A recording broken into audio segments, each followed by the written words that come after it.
Today's short story, another handwritten story by me, is entitled Sunburn, Part 1. Dustin marveled over the vast horizon in front of him.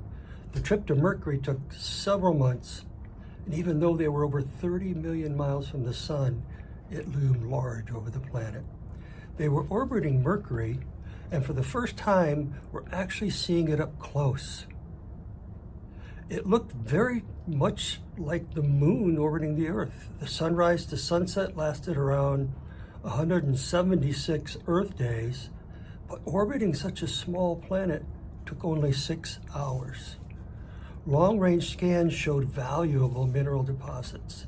Their mission was to confirm this and, if possible, land and start a small colony for mining. The spacecraft was built to withstand the journey.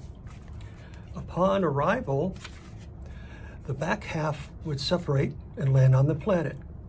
It was the first piece of the planned mining colony. Dustin decided to take the position of captain for this trip for several reasons. It was time he retired and settled down. Why not do it here? The plans for the colony were audacious. Nothing was taken for granted. Everything was made in twos. That way there was always a backup if needed.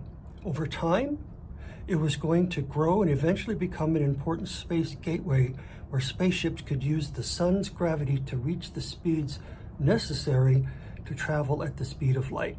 In theory, but it had never actually been done before.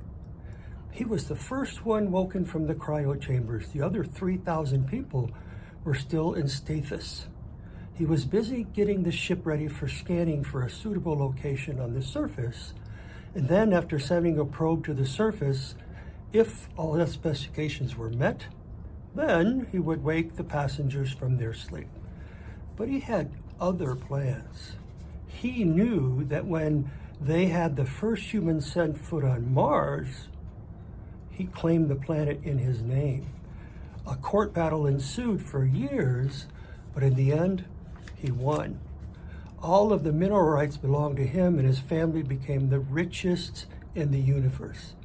It would be tricky, but he could configure the probe to allow himself room and stake the claim.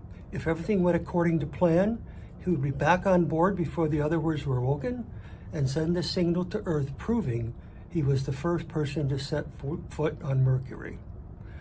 Dustin sat on this starship on autopilot and kept orbiting and double-checked the time he had until the auto sequence would start waking the passengers.